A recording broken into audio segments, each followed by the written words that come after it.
Should you order batteries online? Well, I did, and they are really cheap.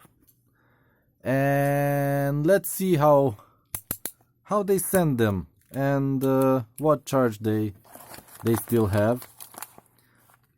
I bought like 12 of them, and they cost like under $1. AAA batteries, so the smaller ones, and let's see. Oh boy, this is not what I expected. Last time I got them in some small little just shrink wrapped. I don't know why they are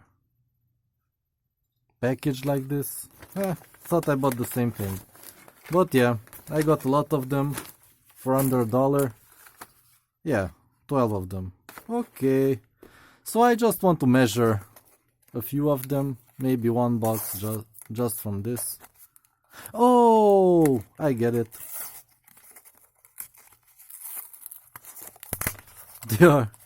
They are packaged additionally. Oh boy, yeah. Shrink wrapped. So last time I got them like this only, not in retail packaging.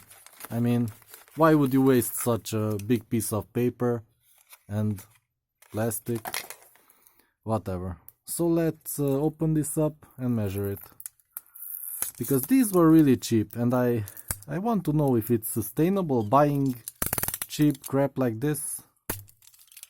At least in remote controls or something. I don't know.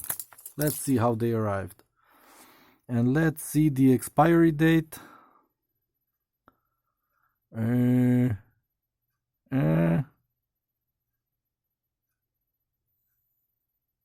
No mercury or cadmium. Okay. Tokyo, Japan. Energy Plus.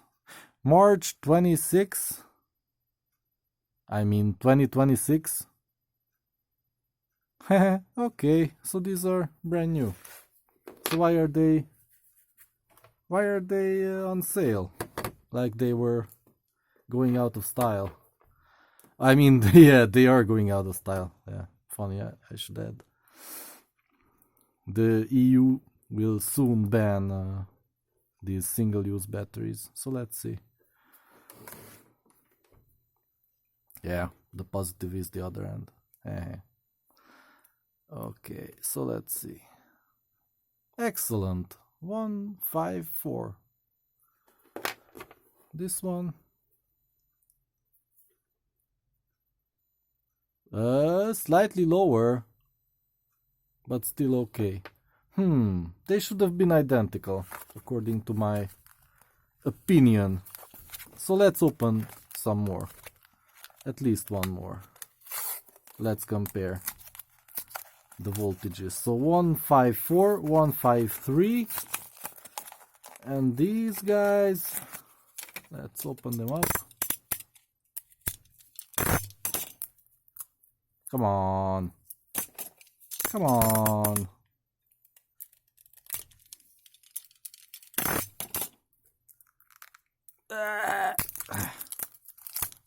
Finally. Okay. Multimeter.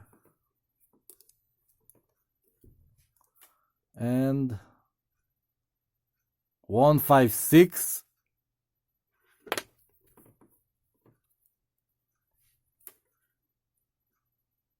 One 157. Well, this is kind of strange, but okay. I guess that's Japanese manufacturing for you.